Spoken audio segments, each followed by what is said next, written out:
रोहन और Sujay bullet ride थे। वे दोनों दिल्ली से हिमाचल का सफर कर रहे थे। सुबह से रात हो गई, वे लोग हिमाचल तक पहुंच गए थे, पर अभी भी अपनी मंजिल से दूर थे। रोहन भाई यही कहीं रुकने का इंतजाम करते हैं। सुजय, यहाँ तो दूर दूर तक कुछ नजर नहीं आ रहा है, थोड़ा आगे चलते हैं, कुछ ना कुछ जरूर मिलेगा। दोनों चिमला गांव के सरहद के अंदर आ गए। ये गांव वीरान था, लेकिन दूर उन्हें एक बड़ी इमारत दिखी। दोनों उसी दिशा में चल पड़े। रात के अंधेरे में उन दोनों ने हॉर्न बजाया। बूढ़ा वॉचमैन अपने हाथ में एक लालटेन लेकर आया। रोहन, अरे अंकल, हमें रहने के लिए कोई कमरा मिलेगा क्या? वॉचमैन, नहीं बेटा, अंदर जाना सख्त मना है। सुजय, अरे यार, एक तो पूरे दिन बाइक चलाकर कमर टूट गई है, ऊपर से कोई कमरा भी नहीं मिल रहा है। वॉचमैन, मैं तुम्हें अंदर तो नहीं जाने दे सकता, पर अगर तुम चाहो तो मेरे साथ मेरे केबिन में रह सकते हो। वहाँ सोने के लिए बिस्तर भी है और तुम दोनों के लिए खाना भी। रोहन, चलेगा अंकल, आप तो ग्रेट हो, आप जैसा दिलदार देखा ही नहीं कहीं। दोनों लड़के वॉचमैन के केबिन में गए और फिर वॉचमैन ने उन दोनों के लिए गर्मा गर्म चाय बनाई। ठंड बहुत थी तो दोनों दोस्तों को चाय बहुत पसंद आई। वॉचमैन ने दोनों को खाना भी दिया और दोनों ने भरपेट खाना भी खा लिया। रोहन, थैंक यू अंकल, आपने हम दोनों की बहुत मदद की। वॉचमैन, कोई बात नहीं बेटा। रोहन, अंकल, ये तो डाकघर है ना, यहाँ तो रहने का इंतजाम होता है, तो इस डाकघर के अंदर जाने की परमिशन क्यों नहीं है? वॉचमैन, यह बहुत लंबी कहानी है बेटा। सुजय, कहानी? वैसे हमारे पास बहुत समय है, आप सुनाइए, मजा आएगा। वॉचमैन, ठीक है, आज से 10 साल पहले की बात है। तुम्हारी तरह 3 राहगीर इस ओर आए थे। उन तीनों का नाम था करण, मनोज और विनय। उस समय डाकघर में लोग ठहरा करते थे। तीनों एक कमरे में ठहर गए। कमरा न 013। मनोज, कल सुबह होते ही यहाँ से आगे चलेंगे। विनय, हाँ, वैसे भी इस इलाके में है ही क्या, पूरा वीरान है। करण, हाँ वो तो है, पर अच्छा है कि इलाके में ये डाकघर है, वरना हम सब क्या करते?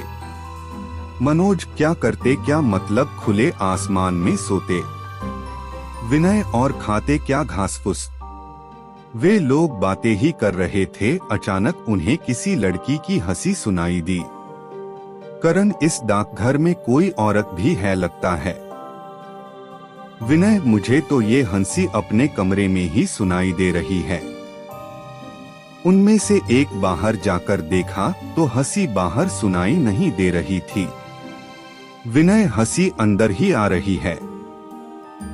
मनोज, लेकिन यहाँ कोई औरत नहीं है। वे लोग हंसी कहाँ से आ रही है ये खोजने लगे। अचानक डाकघर की बिजली चली जाती है और उनके सामने वो लड़की थी, सुजान। सुजान का बस चेहरा ही नजर आ रहा था। मनोज, आप कौन है और हमारे कमरे में क्या कर रही है? सुजान हंसती रही और हंसते हंसते तीनों राहगीरों को मौत के घाट उतार दिया।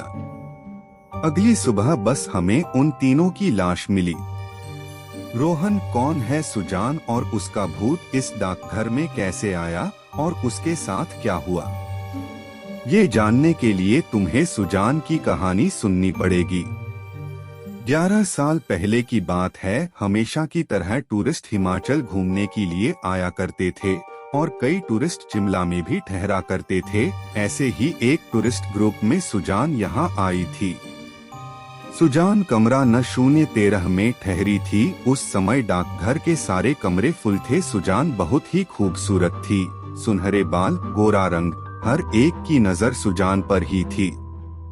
सुजान और उसके दोस्त 2 दिनों तक शिमला में ही रुके थे।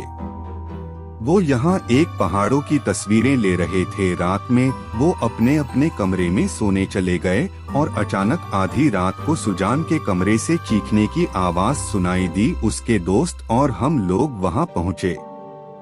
सुजान जोर जोर से चीख रही थी। हमने मिलकर दरवाजा तोड़ दिया पर अंदर कोई नहीं था। उसके दोनों दोस्त कमरे के भीतर गए और सुजान को ढूंढने लगे और फिर अचानक सबको सुजान की हंसने की आवाज सुनाई देने लगी। सबने ऊपर देखा तो सुजान छत से चिपकी हुई थी और जोर जोर से हंस रही थी।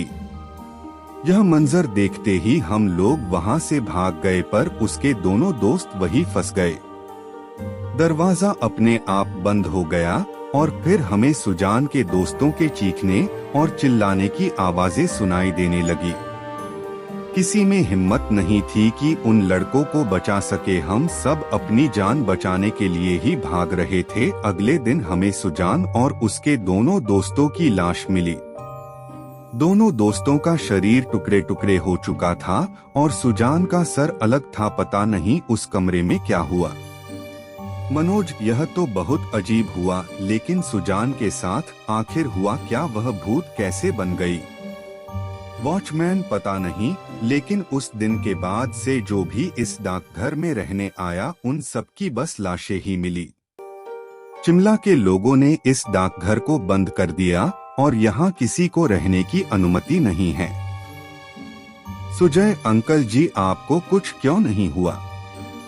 वॉचमैन, क्योंकि मैं कभी भी रात में डाकघर के भीतर गया ही नहीं। मनोज अंकल, मुझे ये कहानी अधूरी सी लग रही है। मुझे जानना है कि सुजान के साथ उस कमरे में क्या हुआ।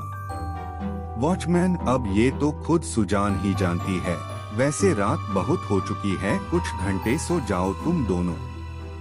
वॉचमैन गहरी नींद में सो गया पर सुजय और रोहन को नींद नहीं आ रही थी। वो लोग दबे पांव डाकघर की ओर बढ़ गए। डाकघर में अंधेरा था तो रोहन ने अपनी टॉर्च ऑन कर ली। रोहन, कमरा न 013 ढूंढते हैं। उन लोगों ने कमरा न 013 की तलाश की और कमरे के अंदर जाते ही दरवाजा अपने आप बंद हो गया। रोहन टॉर्च से देखने की कोशिश कर रहा था तो तभी उसके सामने एक औरत थी। दोनों की चीख सुनकर बूढ़े वॉचमैन की नींदें खुल गई। वॉचमैन, हे भगवान, मना किया था मैंने इन्हें अंदर जाने से, लेकिन आजकल के बच्चे बड़ों की बात कहाँ सुनते हैं। वॉचमैन अपना सर पकड़कर बैठ गया था क्योंकि वो जानता था कि सुजय और रोहन की मदद नहीं कर सकता था। डाकघर के अंदर जाना मौत को दावत देने के सामान था। ना जाने ये भूतिया डाकघर और कितने लोगों की जान लेगा।